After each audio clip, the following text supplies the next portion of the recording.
3기 신도시 사전 청약에 4만 명이 몰렸습니다. 고분양가 우려에도 장기적으로 집값이 오를 거란 기대감에 특별 공급 경쟁률은 15대 1을 넘어섰습니다.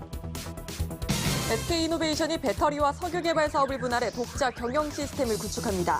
핵심 사업의 독립을 통해 기업 경쟁력을 높인다는 전략입니다. 코로나 백신 부작용의 일부만 보장하는 백신 보험에 대해 당국이 칼을 빼들었습니다.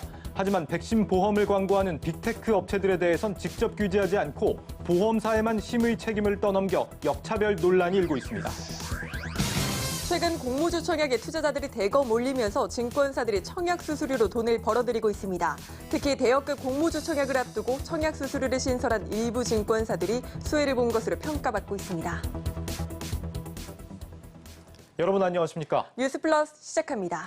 SK이노베이션이 오는 10월 배터리와 석유 개발 사업을 떼어내 별개의 독립회사로 분할합니다. 배터리 사업 확장을 위해 재원을 마련하고 그린 기업으로 탈바꿈하겠다는 취지입니다. 임원식 기자입니다.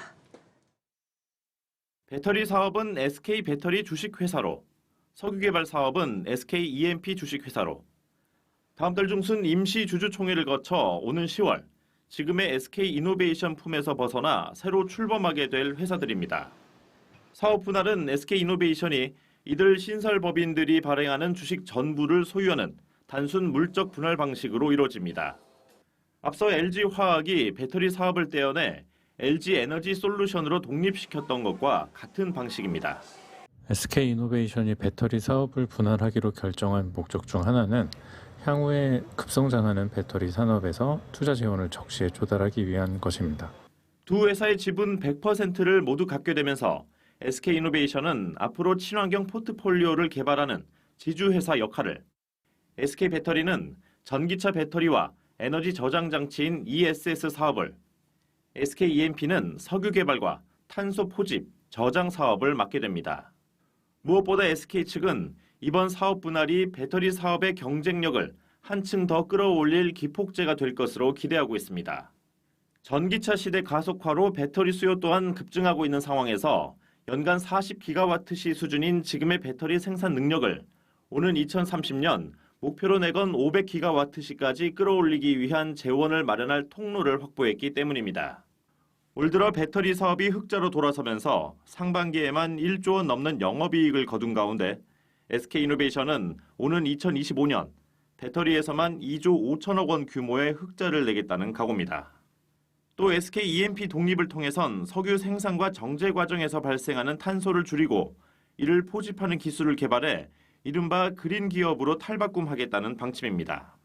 한편 이 같은 사업 분할 소식에 오전 한때 5% 넘게 떨어졌던 SK이노베이션 주가는 낙폭을 줄이며 전날보다 3.75% 떨어진 24만 3,500원의 거래를 마쳤습니다.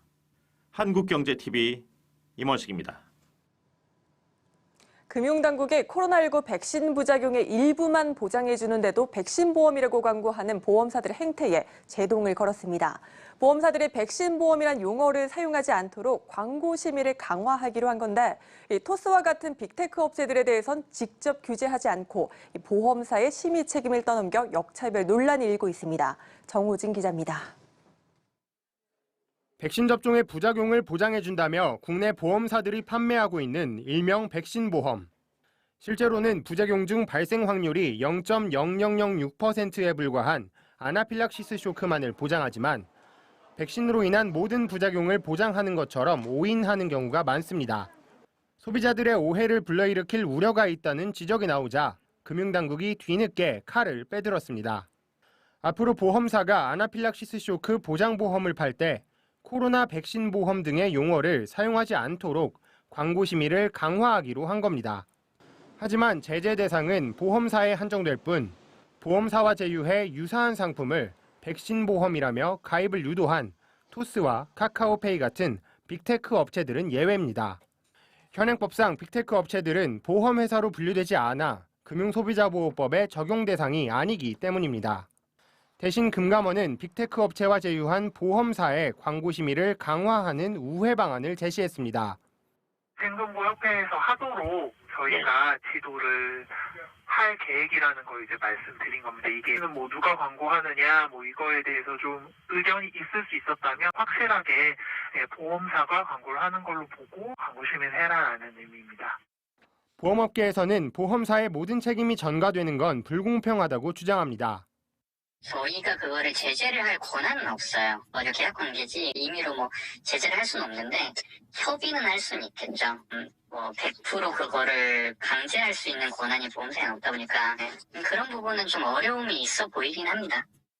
전문가들도 전통금융사와 빅테크의 동일한 영업행위에 대해서는 동일한 규제가 이루어질 수 있도록 하는 제도가 마련돼야 한다고 조언합니다. 적절한 규제가 가해지고 있는지, 전통업권과 동일한 금융행위를 함에도 불구하고 규제가 달라서 특정 업권에 규제 차익은 없는지 이런 거를 이제 살펴봐야 합니다. 한국경제TV 정호진입니다.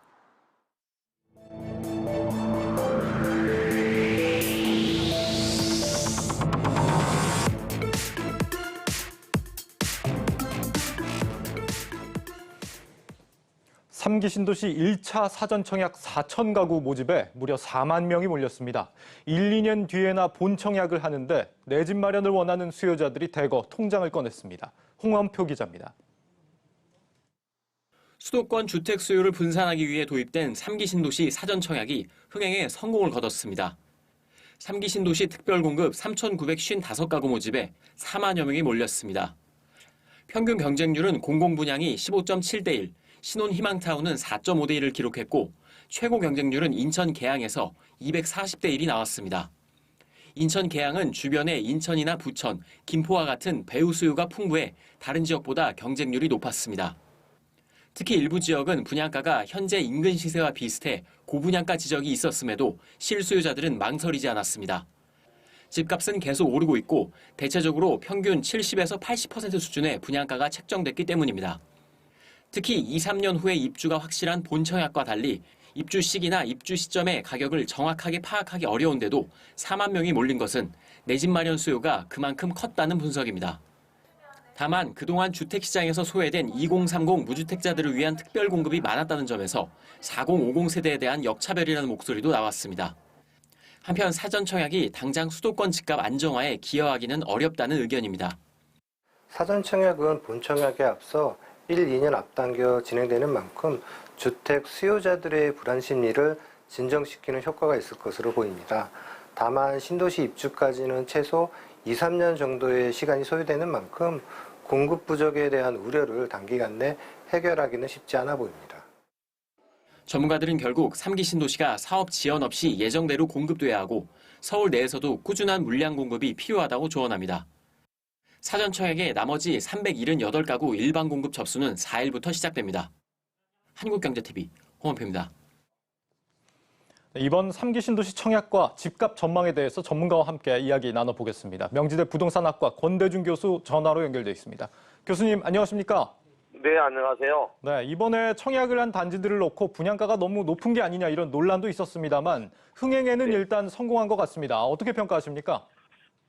일단 분양 가격은 변동성이 있으니까 나중에 그 입주 당시, 본계약 당시에 변경될 가능성이 있는데요.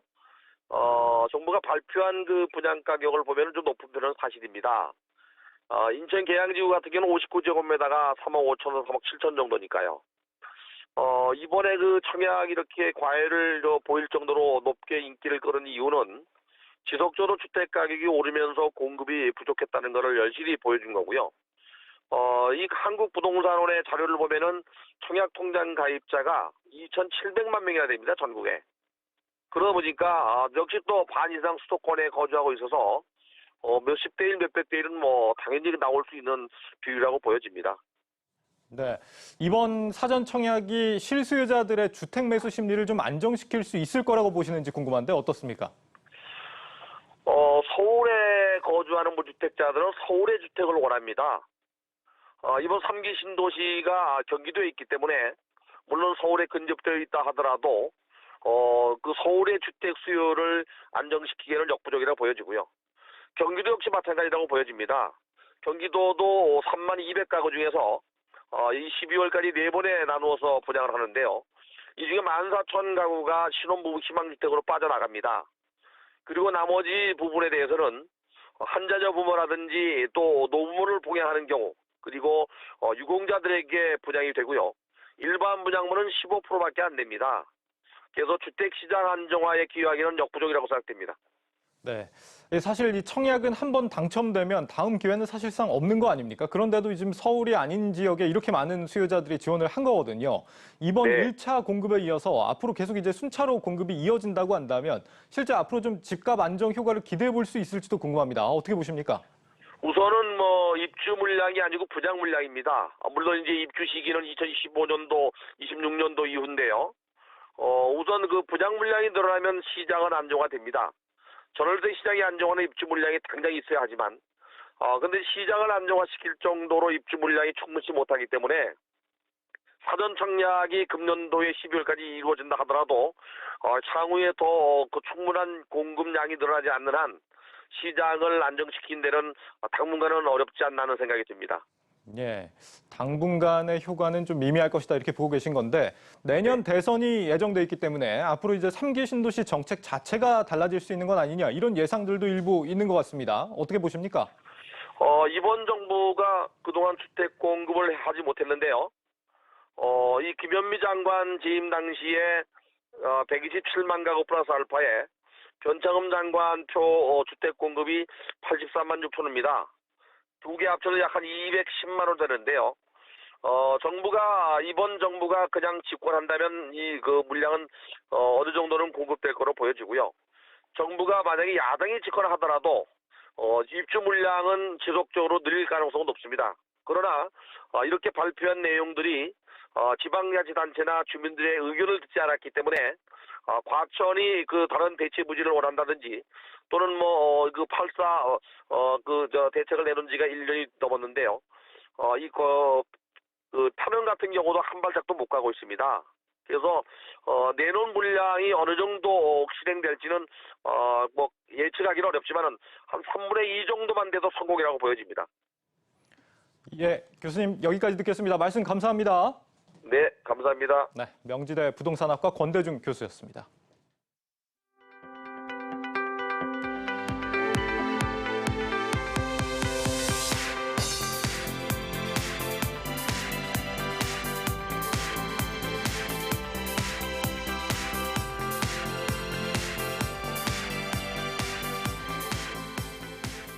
네, 오늘의 이슈 키워드 시작하겠습니다. 첫 번째 소식 살펴볼까요?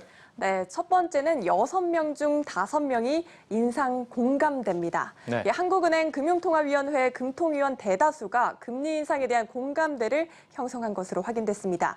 어제 지난달 금통위 의사록이 공개됐는데 이주열 총재를 제외하고 금통위원 6명 가운데 5명이 기준금리 인상 필요성에 공감하는 발언을 한 것으로 나타났습니다. 지난 금통위 때 인상 소수 의견을 낸 건 이제 고승범 위원 한 사람이라고 이주열 총재가 말하지 않았습니까? 네, 맞습니다. 고승범 위원은 코로나19 확진자가 연일 폭증하는 상황에서 이 금융 안정에 가중치를 둬야 한다. 또 기준금리를 0.5%에서 0.75%로 0.25%포인트 상향 조정하는 것이 바람직하다. 이런 의견을 냈었습니다. 예, 지금처럼 부채가 폭발하게 되면 나중에는 금리 정상화가 아예 불가능해지는 부채 함정에 빠질 위험이 크다는 겁니다. 그런데 여기에 비해 다른 금통위원들도 이제 가까운 시일 안에 금리를 올릴 필요가 있다고 강조한 내용이 이번에 확인이 됐습니다. 예, 마찬가지로 금융 불균형 문제, 또 집값 상승 문제를 이유로 꼽았습니다. 네, 그렇다면 이 나머지 한 명은 인상에 공감하지 않았다라는 얘기인데 어떤 이유 때문이었나요?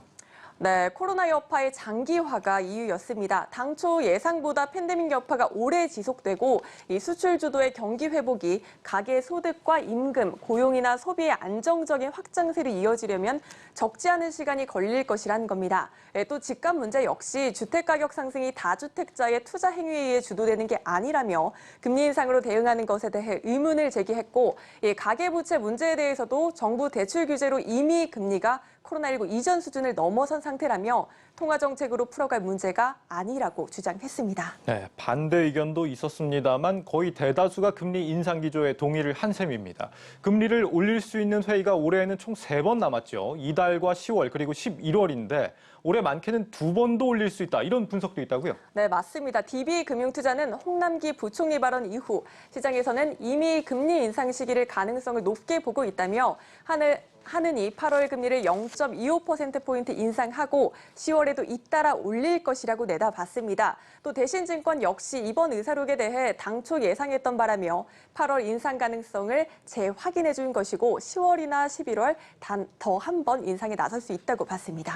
이런 상황을 고려한 건지 오늘 김부겸 국무총리도 또 한 번 영끌한 젊은 층에 큰 피해가 갈 수 있다고 경고를 했습니다. 한두 번도 아니고 연거푸 내놓는 경고라면 그냥 흘려들을 문제는 아닐 수도 있겠습니다. 다음 소식 살펴볼까요? 네, 다음은 셀트리온 차세대 백신 개발 착수입니다. 네. 국산 첫 코로나 치료제 레키로나를 만든 주역 셀트리온이 이번에는 차세대 백신 개발에 나섭니다. 미국 트라이언프 바이오테크놀로지와 손잡고 차세대 mRNA 백신 플랫폼 개발에 착수했다는 소식입니다. mRNA 백신은 화이자와 모더나 백신으로 잘 알려져 있는데 셀트리온도 개발에 나서는군요. 이번에 셀트리온이 계약을 맺었다는 이 미국의 트라이링크 어떤 회사입니까? 네, mRNA 백신 개발에 필수적인 기술을 보유하고 있는 위탁 개발 생산 업체입니다. 이 트라이링크는 셀트리온의 임상 1상과 2상을 진행할 수 있는 물질을 공급하고 mRNA 공정 기술 자체도 이 셀트리온에 제공한다고 합니다. 이후 셀트리온은 mRNA 공장 설비를 구축하고 대규모 임상 3상 물질 생산을 자체 진행할 계획입니다. 실제 도입까지는 시간이 좀 걸리겠지만 차세대 mRNA 백신 기술이 도입된다면 어떤 효과를 기대할 수 있을까요? 네, 계속되는 코로나 변이 바이러스에 대한 대응이 한결 용이해질 것으로 보입니다. 뿐만 아니라 이 항암과 같은 다른 질환으로도 기술 영역을 확대할 수 있을 것이라고 셀트리온은 보고 있습니다. 요즘 모더나, 화이자가 백신 가격 인상에 나서는 상황에서 백신 주권을 확보하는 차원에서도 반가운 소식입니다. 한편으로는 이번에 제3의 기업과 계약을 한 것이 mRNA 기술에 대해 향후 불거질 수 있는 특허 분쟁까지 염두에 뒀다는 해석도 나오고 있습니다. 다음 소식 살펴볼까요? 네, 다음은 실손 안 하려던 보험사 100기입니다. 네. 최근 실손보험에 가입하고 싶어도 보험사가 까다롭게 구는 탓에 가입하지 못했던 분들 많으셨을 텐데요. 다음 달부터는 이 문턱이 낮아질 것으로 보입니다. 한화, 교보, 삼성생명과 또 삼성화재 등 4개의 보험사는 이 터무니없이 높은 기준으로 실손보험 가입을 거부했던 점을 인정하고 인수지침을 합리적으로 개선해 다음 달 안으로 적용하겠다고 금융당국에 전달했습니다. 네, 실손보험은 제2의 국민보험이라고 불릴 정도로 우리 국민들에게 안전망이 돼주는 상품인데 그동안 가입 기준이 좀 지나치게 높았나 봅니다. 네, 한화생명과 교보생명의 경우를 보면 최근 2년 내 외래 진료 이력이 있을 경우 가입을 시켜주지 않았습니다. 감기나 소화불량과 같은 가벼운 증상이나 타박상 치료로 병원을 방문했다는 이유만으로도 가입을 거절한 겁니다. 이 밖에도 삼성화재는 최근 2년간 진단, 수술 등의 명목으로 받은 보험금이 모든 보험사를 합쳐 50만 원을 넘길 경우 가입이 불가능하도록 제한을 했고 삼성생명은 100만 원으로 규정을 했습니다. 감기로 병원에 간 것만으로도 가입이 안 된다고 한다면 기준이 상식적이진 않았던 모양인데 보험사도 상품을 팔아야 좋은 거 아닌가요? 왜 이렇게까지 엄격하게 한 거죠? 네, 막대한 손해 때문입니다.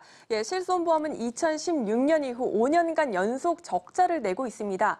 팔면 팔수록 손해를 보는 탓에 실손보험 판매를 중단한 보험사도 올해에만 3곳이나 됩니다. 2011년부터 지난해까지 7개 보험사가 실손보험을 판매를 포기한 것까지 합하면 총 10개 보험사의 실손이 사라진 셈입니다. 보험사들도 나름의 사정이 있었다는 거네요. 이 당국이 보험사들을 압박하면서 개선이 이루어지는 모양인데 어떻게 앞으로 달라질까요? 이전과 비슷한 수준으로 아마 돌아갈 겁니다.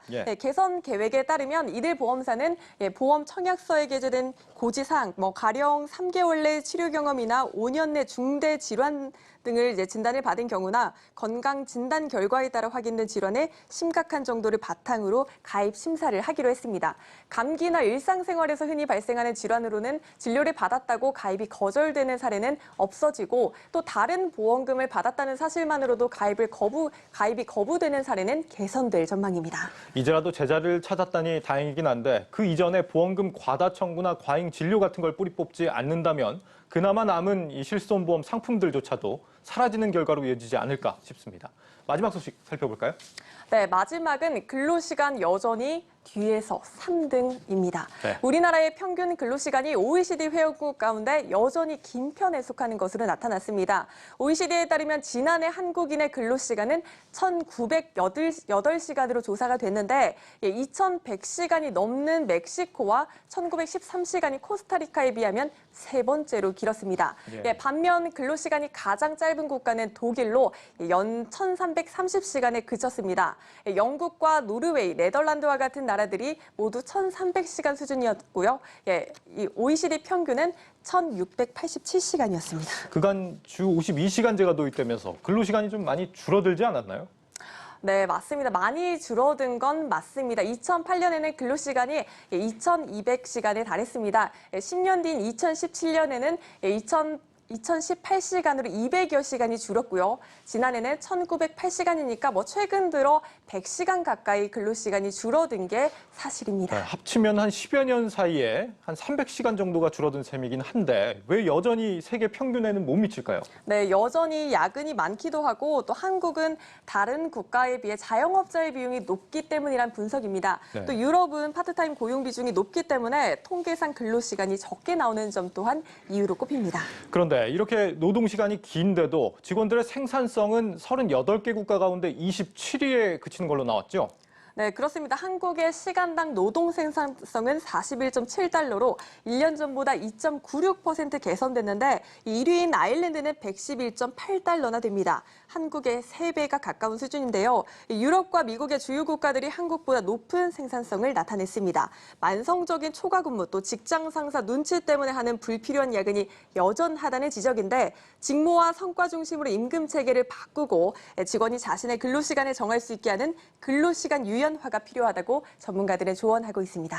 네, 흔히 하는 말로 열심히 말고 잘해라 이런 말이 있죠. 이 AI와 로봇의 시대에 농업적 근면성을 계속 강조하는 것만큼 비효율도 없을 것 같네요. 이슈 키워드였습니다.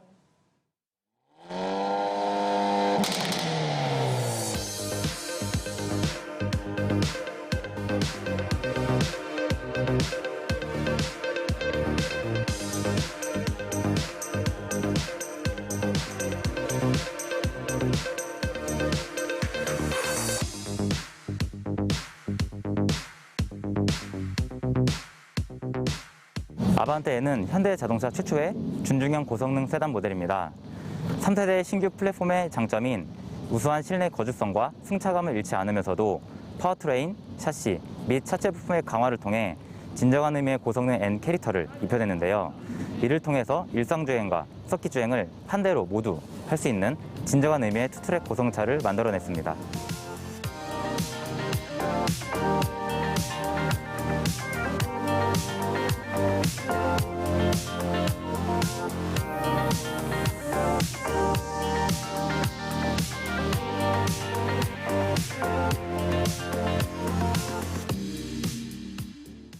올해 상반기에만 국내 신약 기술 수출 규모가 6조 원을 넘었습니다. 이대로라면 지난해 기록한 10조 원을 가뿐히 돌파할 전망입니다.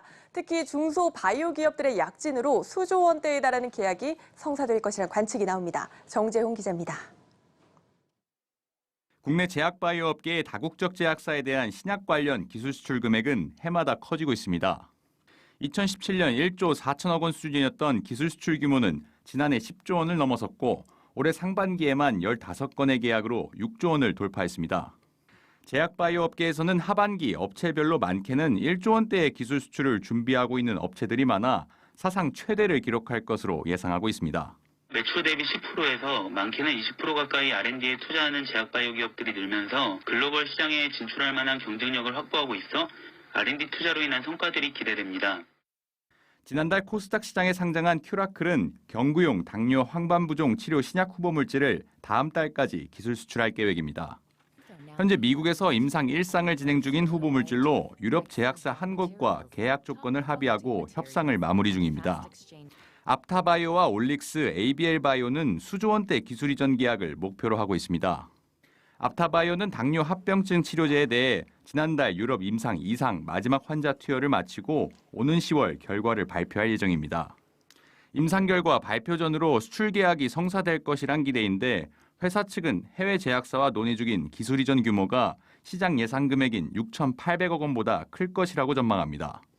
이 밖에 유럽 제약사에 4개의 간질환 치료 후보 물질을 발굴해 전달한 올릭스도 최대 1조 원 가까운 기술 수출의 성과를 보일 것으로 관측되고 있습니다. 파킨슨병 치료제를 개발 중인 ABL바이오도 많게는 최대 1조 원에 달하는 계약을 연내 성사시킬 계획입니다. 지난해 코로나19로 다소 주춤했던 국내 제약바이오 업체들의 기술 수출 협상이 하반기 들어 활기를 띠는 가운데 다국적 제약사로의 기술 수출을 통해 글로벌 신약 탄생 가능성에 한 발 다가설 것으로 보입니다. 한국경제TV 정재용입니다. 최근 공모주 청약에 투자자들이 대거 몰리자 증권사들이 청약 수수료로 돈을 벌어들이고 있습니다. 특히 대여급 공모주 청약을 앞두고 수수료를 신설한 일부 증권사들이 수혜를 받는데 투자자들의 시선은 곱지 않습니다. 정경준 기자입니다. 삼성과 미래에셋 그리고 KB증권. 지난달 전후로 온라인 비대면 공모주 청약 수수료를 신설하고 현재 건당 1,500원에서 2,000원을 받고 있습니다. 186만 명이 몰린 카카오뱅크 IPO 대표 주관을 맡은 KB증권은 단순 계산으로 따졌을 때 청약 수수료로만 12억 원가량의 수익을 거뒀습니다. 카카오뱅크로부터 받은 IPO 수수료 57억 원의 20%가 넘는 규모입니다. 삼성증권 역시도 30조 원에 달하는 청약 증거금이 몰린 HK이노엔을 통해 청약 수수료만 5억 2천만 원을 챙겼습니다. 공모 규모만 4조 3천억이 넘는 크래프톤은 당초 기대만큼은 아니었지만 높은 공모가에도 30여만 명이 청약에 나서면서 IPO 대표 주관을 맡은 미래에셋증권은 2억 3천여만 원의 청약 수수료 수익을 올렸습니다. 청약을 했지만 해당 주식을 받지 못한 경우 수수료가 면제되기는 하지만 공모주 투자자들은 다소 불만인 모습입니다. 온라인 등 비대면의 경우 상대적으로 대면 청약에 비해 증권사 업무 부담이 덜한 데다가 특히 시기적으로 이딴 대여급들의 공모주 청약을 앞두고 수수료를 신설한 것이 마냥 곱지만은 않은 시선입니다. 이에 대해 한 증권사 관계자는 기존 우수 고객과의 차별성 측면과 시스템 부하 등의 문제를 감안한 최소한의 실비 개념이라고 설명했습니다. 공모주 일반 물량의 절반이 균등 배정되는 상황에 더해 향후에도 대여급 기업들의 이딴 기업 공개가 예정돼 있는 만큼 증권사들의 청약 수수료 수익은 더욱 확대될 것으로 보입니다. 한국경제TV 정경준입니다.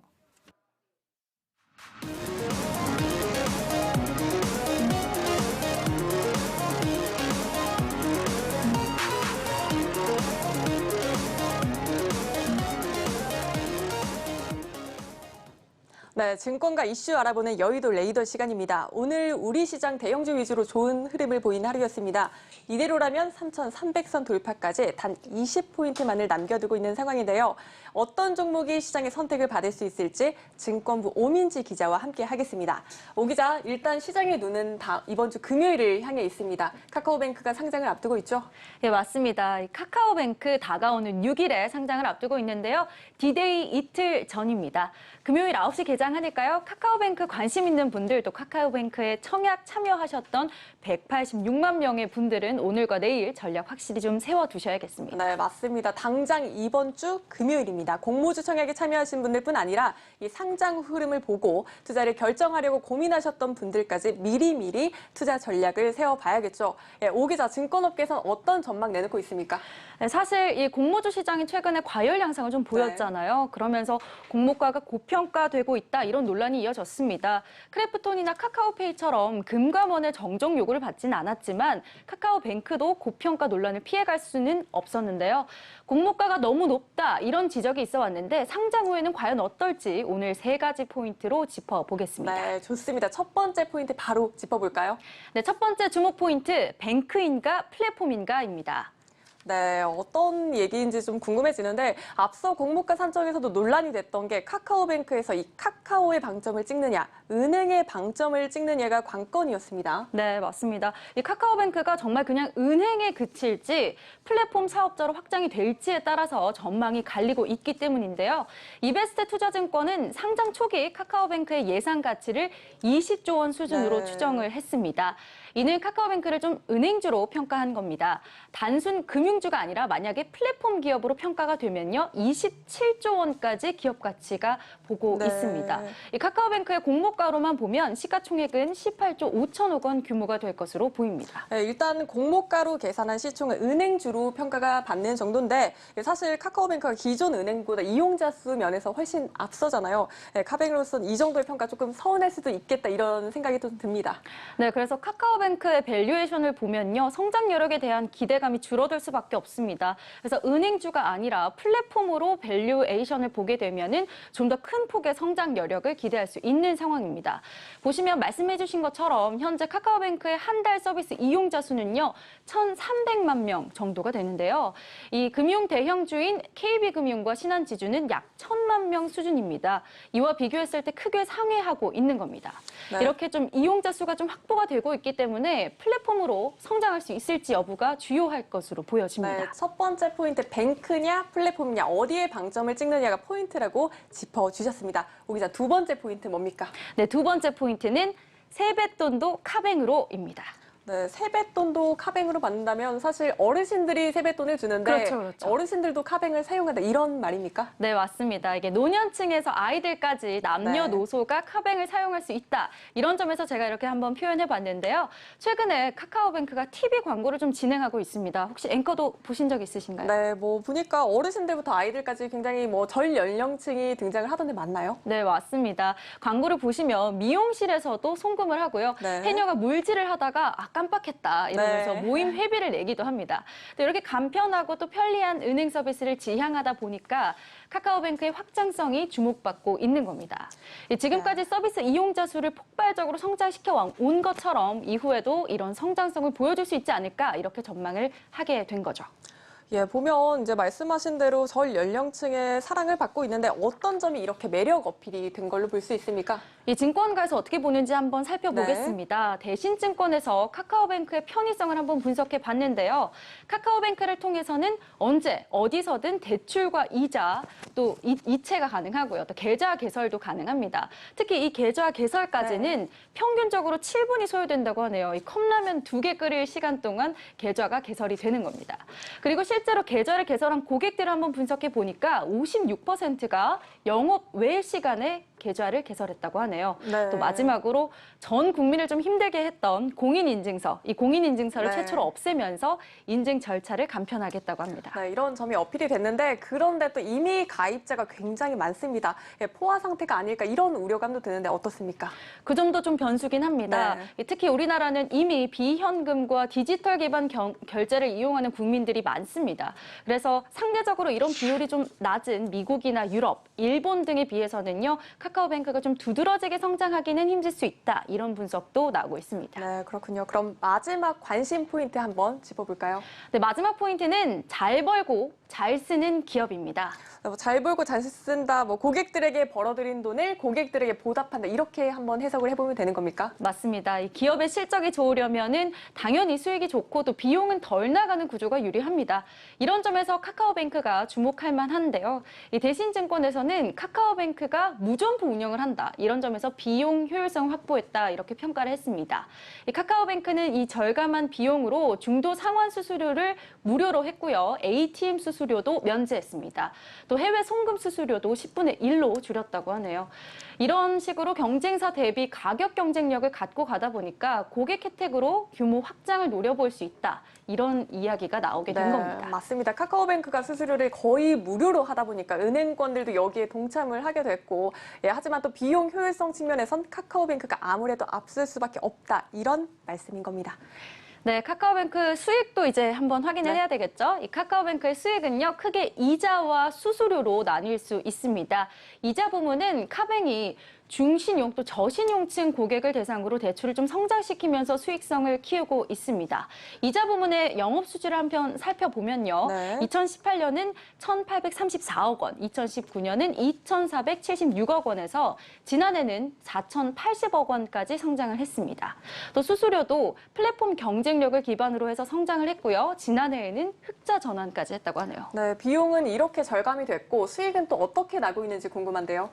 네, 방금 말씀드린 것처럼 이자 부분과 수수료 부분으로 수익 개선이 좀 이루어졌습니다. 그래서 사실 이런 카카오뱅크의 상장 이후의 주가가 어떤 영향이 있을지 좀 궁금하실 분들 많을 것 같습니다.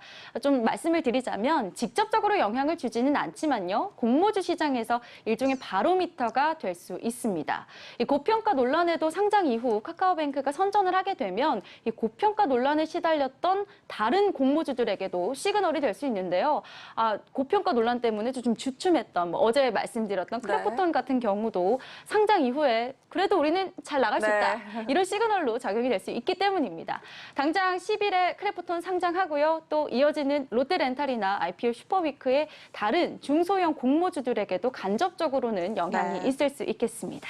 네, 이번 주 금요일이 결전의 날이 될 것 같습니다. 우 기자, 그리고 뉴스 후에 신선한 모습으로 시청자들을 찾아뵙는다고 하죠? 네, 맞습니다. 어제부터 뉴스플러스의 뒷이야기 전해드리는 뉴스 외전 시작됐습니다. 잠시 후 4시 50분부터 유튜브로 한국경제TV 뉴스 채널에서 라이브로 진행이 되는데요. 어제 이지효 기자에 이어서 오늘은 제가 진행을 맡습니다. 오늘 어떤 기자와 뉴스의 뒷이야기를 나눠볼지 기대해 주시고 또 많은 시청 바라겠습니다. 네, 기대해 보겠습니다. 증권부 오민지 기자와 함께했습니다.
네, 글로벌 경제 이슈 짚어보는 김보미의 뉴스카페 시간입니다.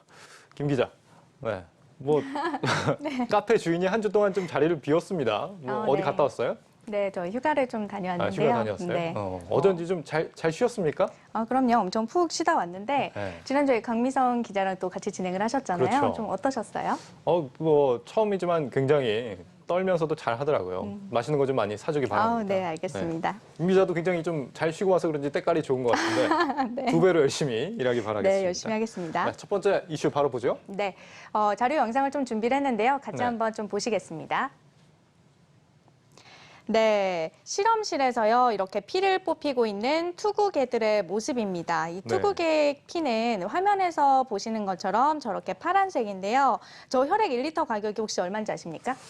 글쎄요, 혈액 예상이 안 갑니다. 얼마 정도 되는 거죠? 무려 1,800만 원에 이른다고 합니다. 1,800만 원이요? 네. 투구개가 사람보다 훨씬 귀한 모양입니다. 그런데 갑자기 피를 왜 뽑는 겁니까?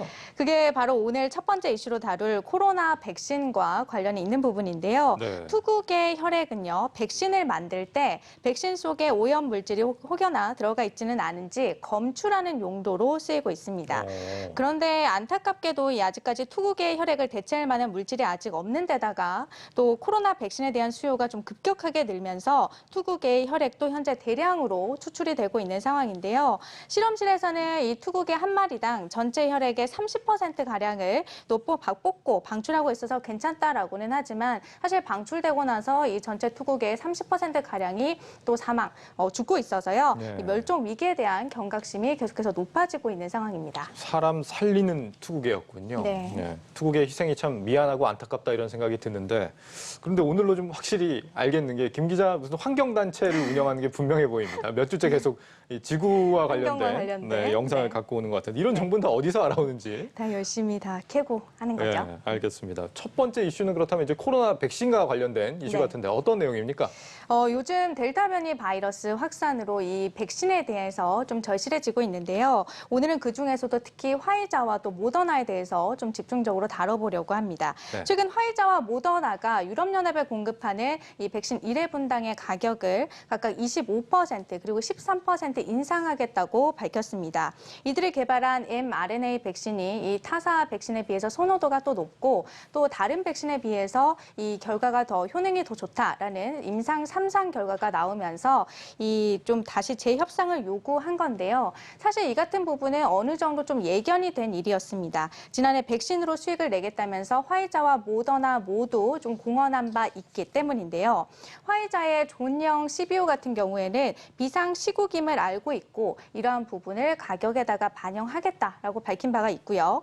모더나의 스티븐 호게 회장은 원가에 팔지 않겠다라고 말한 바 있습니다. 아스트라제네카와 존슨앤존슨이 팬데믹이 유행하는 동안 이 백신으로 인한 수익은 만들어내지 않겠다라고 좀 공언한 것과는 좀 대조적인 행보죠. 어쨌든 이번 가격 인상은 좀 델타 변이 바이러스가 좀 빠르게 확산되고 있는 데다가 또 2차 접종에 이어서 이번엔 또 3차 접종의 필요성까지 제기되고 있는 상황에서 발표된 거라서요. 이에 따라서 두 회사 모두 수백억 달러의 추가 수익을 낼 것이란 전망이 나오고 있습니다. 이번 주 바로 이 가격 인상 때문에 전 세계가 지금 불안감에 빠져 있는 상황인데 앞으로 이제 줄줄이 가격 인상이 예고가 돼 있죠?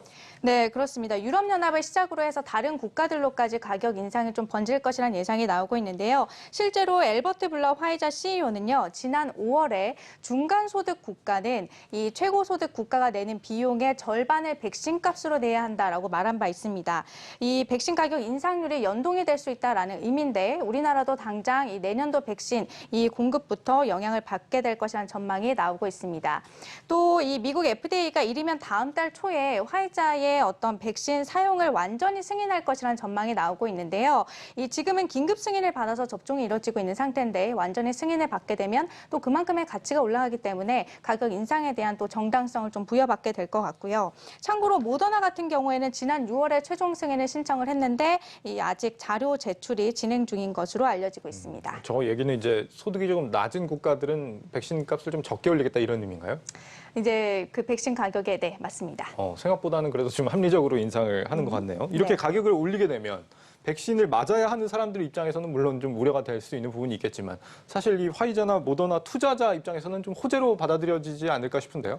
네, 맞습니다. 때문에 화이자와 또 이렇게 모더나 모두 올해 코로나19 백신 매출 목표치를 계속해서 올려잡고 있습니다. 최근 화이자는요, 260억 달러에서 335억 달러로 올려잡았고요. 모더나도 184억 달러에서 192억 달러로 올렸습니다. 예. 우리 돈으로 따지면 화이자와 모더나가 각각 한 38조, 21조 규모에 이를 것으로 좀 전망이 되고 있는데 이 앞에서도 잠깐 말씀드렸지만 델타 변이 바이러스가 빠르게 확산됨으로 인해서 이 3차 접종에 대한 필요성이 계속해서 대두가 되고 있습니다. 이스라엘이 3차 접종을 현재 좀 진행을 하고 있고 독일도 다음 달부터 이 접종에 들어갈 예정인데요. 기존에 2번만 맞으면 효과가 있다고 했다가 이제는 3번은 맞아야 된다라는 논의가 이제 전방위적으로 형성이 되고 있는 겁니다. 그만큼 백신에 대한 수요가 앞으로 더 늘어날 수 있다는 의미인데 참고로 현재 헝가리나 터키 등에서 3차 부스터샷을 승인을 했고요. 그리고 영국이나 미국, 일본은 검토 중인 상황입니다. 그렇군요. 실제로 이런 가격 인상 호재가 주가에도 반영이 되고 있습니까?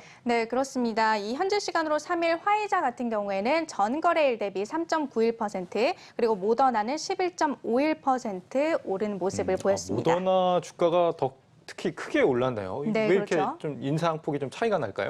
좀 여러 가지 원인들이 있는데요. 모더나는 일단 현재 시간으로 5일, 우리 시간으로는 이번 주 금요일이 될 텐데 네. 상반기 실적 발표를 앞두고 있습니다. 여기에 대한 기대감이 계속해서 올라가고 있는 상황이고요. 그리고 또 미 FDA가 모더나의 60세 이상 성인을 대상으로 한 호흡기 세포융합 바이러스용 mRNA 백신을 이 패스트트랙 지정을 허가했다는 소식도 주가에 긍정적인 영향을 미쳤습니다. 네. 다시 말해서 승인 심사 속도가 빨라질 것이라는 기대감이 계속해서 주가에 반영이 되고 있는 거고요. 참고로 화이자 같은 경우에는 지난달 말에 실적을 발표를 했는데 상반기 코로나 백신 매출액이 113억 달러, 약 13조 원을 기록을 했습니다. 네, 가격 인상 이후의 주가 흐름에 대해서 지금 얘기를 해봤는데 사실 이들 기업은 이제 코로나 상황의 위기가 이들한테는 굉장히 기회가 된 셈이잖아요. 네. 코로나 이전과 비교했을 때는 지금 주가가 뭐 얼마나 뛴 상태죠?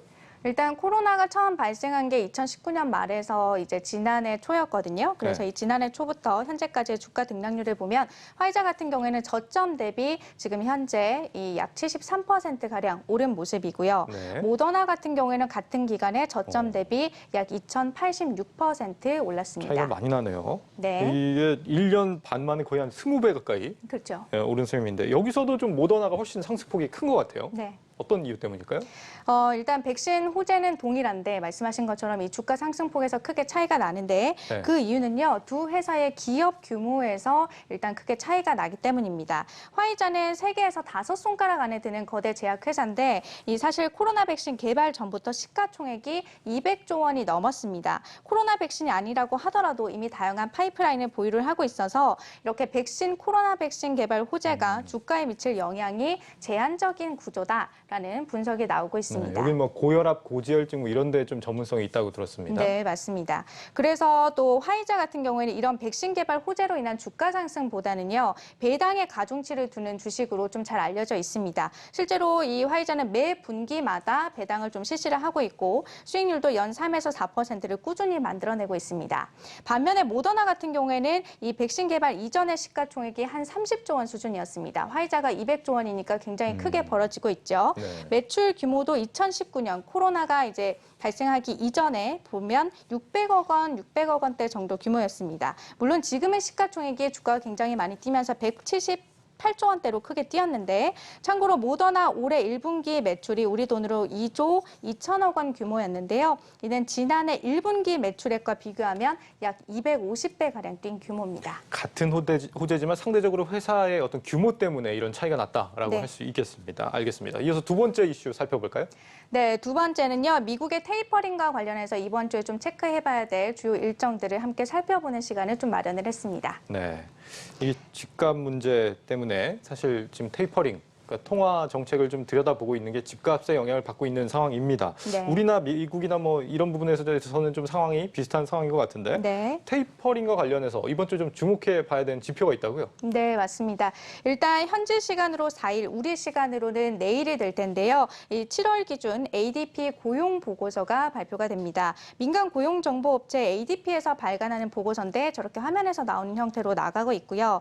이 미국의 정부 부문 고용을 제외한 비농업 부문 그리고 제조업, 건설업 이렇게 등으로 나눠서 고용을 집계를 하고 있습니다. 보통 미국 정부의 이 고용 지표 발표보다 이틀 정도 빨리 발표를 하고 꽤 신뢰도가 높은 자료로 평가를 받고 있는데 이제 또 관심이 있으신 분들은 ADP Employment Report.com에서 이 빨간색 박스 보이시죠? 이렇게 다운로드를 누르시면 자료를 확인해 보실 수가 있습니다. 네. 그리고 이어서 다음 날 우리 시간으로 금요일에는요. 신규 주간 실업수당 청구 건수가 그리고 또 다음 날에는 7월 비농업 부문 신규 고용 실업률 지표가 발표가 될 예정입니다. 다 고용에 관한 지표들이네요. 네. 이 목금토 연이어서 발표가 되는데 지금 뭐 테이퍼링이 일자리 상황하고 굉장히 맞물려서 진행되는 그런 상황인 거죠? 네, 맞습니다. 이 미 연준이요. 특히 여러 지표들 중에서도 고용 상황에 대해서 굉장히 좀 민감하게 반응을 하고 있는데요. 네. 여기에 크리스토퍼 월러 연준 이사도 최근에 한 인터뷰에서 이달과 다음 달 고용이 80만 명대로 증가를 하면 이 테이퍼링 기준을 충족을 하는 것이다라고 좀 밝히면서 10월부터 테이퍼링 절차에 착수할 수 있다라고 밝히기도 했죠. 참고로 그동안의 좀 고용 지표를 좀 보여주시면요. 이 6월 들어서 신규 고용 규모가 좀 개선된 모습을 볼 수 있습니다. 비농업 부문 고용이 지금 85만 명을 나타내고 있죠. 그런데 왜 이제 고용 지표를 볼 때 비농업 부문을 보는 거예요? 그냥 뭐 전체를 보지 않고. 네, 중요한 질문을 좀 하셨는데 네. 농업 쪽의 고용은 사실 계절적인 요인이 상당히 많이 반영이 됩니다. 해마다 상황이 좀 크게 달라지는데 이 비농업 고용을 좀 보는 이유가 장기적인 고용 상황을 좀 보는 거기 때문에 이 비농업으로 본다라고 보시면 되겠습니다. 비농업 신규 고용이 6월 들어서 이제 85만으로 크게 뛰는 게 아까 그래프에서 나오는 것 네. 같은데 그렇다면 이 7월 이번에 나오는 네네. 지표는 어떻게 나올 걸로 예상이 되고 있습니까? 일단 현재 시장에서는요, 이 7월 비농업 신규 채용 규모가 78만 8천 명으로 전달보다는 약간 감소할 것으로 좀 추정이 되고 있습니다. 네. 이 80만 명을 넘지는 않겠지만 어쨌든 크게 차이가 나지 않기 때문에 이 월러 이사가 제안했던 기준을 어느 정도 충족할 것이다라고 좀 보여지고 있고요. 그 때문에 다음 달에 발표될 8월 고용 지표 결과에 따라서 테이퍼링 논의가 급물살을 탈지 아니면 좀 방향을 틀지가 좀 정해질 것으로 보입니다. 이 전망치는 조금 다른 것 같더라고요. 기관마다. 어떤 곳은 88만 네, 명 그렇죠. 나올 것이다 이렇게 예상하는 것도 있는 네. 것 같은데 어쨌거나 이제 80만 명대 내외 정도 수준으로 예상이 되고 있다고 하니까 이런 전망들이 굉장히 좀 많은 것 같은데 미국 고용이 최근 들어서 좀 굉장히 좀 좋아진 것 같아요. 왜 갑자기 좀 좋아졌을까요? 일단 전문가들은요, 우선 백신 접종이 좀 활발하게 이뤄지면서 적극적으로 구직 활동을 펼치는 취업자 수가 이제 늘어나고 있다는 데에서 원인을 찾고 있습니다. 특히 6월에 발표된 고용 지표를 보시면요, 업종 전반에 걸쳐서 이 신규 고용이 접종이 확대되는 모습을 좀 보이고 있거든요. 물론 현재 델타 변이 바이러스가 확산이 되고 있지만 화이자나 모더나의 백신 긴급 승인이 지난해 말에 이뤄졌습니다. 때문에 올 들어서 이제 지난해보다 코로나에 대한 공포감이 좀 많이 줄어들었고 또 그만큼 백신 접종률도 계속해서 올라오고 있기 때문에 고용 추이에 큰 영향을 미치지는 않을 것이다라는 분석이 나오고 있습니다. 그런데 여기에서 무슨 코로나에 대한 공포감이 구직 활동에까지 영향을 미치느냐 하시는 분들도 있으실 텐데 이 18에서 60세 미국 내 5천 명을 대상으로 올해 6월에 실시된 설문조사 결과를 좀 보시면요. 맨 위에 코비드 피어라고 나와 있는데 여기에 코로나에 대한 공포감이 급하게 직장을 구하지 않는 이유의 가장 큰 이유였던 것으로 좀 나타나고 있습니다. 우리는 뭐 상대적으로 방역이 잘 됐기 때문에 체감이 안 될 수도 있는데 미국 같은 경우는 뭐 하루에 확진자가 거의 10만 명씩 나오고 있기 때문에 직장에 가기 굉장히 두려울 수도 있겠다는 생각이 듭니다. 최근 이 고용이 크게 늘어나는 거는 이제 백신 접종을 하면서 구직 활동에 대한 공포감이 좀 사라지고 있는 상황이다라는 얘기를 들어봤고 또 다른 원인이 있습니까? 네, 있습니다. 실업수당 혜택의 종류를 좀 들 수가 있는데요. 지난해부터 연방정부는 이 기존 주 정부의 실업수당에다가 매주 $300, 약 33만 원가량의 수당을 더 얹어주고 있었습니다. 과도한 실업급여 혜택이 고용 회복 속도를 늦춘다라는 지적이 계속해서 나오면서 미주리주를 포함해서 전체주의 절반가량이 이미 실업급여 지급을 중단한 상황입니다. 당장 손에 들어오는 돈이 줄다 보니까 적극적으로 구직 활동을 펼치려는 취업자들이 늘고 있다라는 분석이 나오는데요. 다음 달 6일부터는요. 이 연방정부의 특별 실업급여 지급이 공식적으로 완전히 중단되기 때문에 고용지표 개선에 보다 더 힘을 실어줄 것이다라는 분석이 나오고 있습니다. 고용자 수 지표를 좀 눈여겨봐야 될 것 같고 그다음에 또 챙겨볼 지표가 실업률 지표죠? 네, 맞습니다. 지난 6월에 좀 자료를 보시면요. 이 실업률은 5.9%로 전월 대비 0.1%포인트 상승을 했습니다. 전문가들은 여기에서 이 자발적인 실업 실직자들이 늘면서 실업률 지표를 끌어올렸다라고 보고로 있는데요.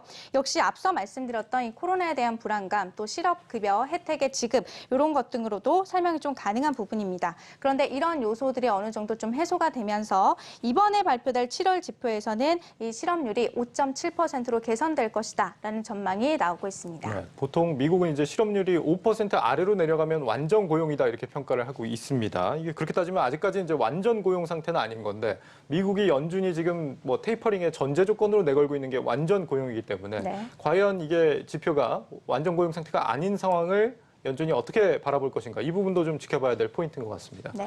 김보미 기자였습니다. 잘 들었습니다.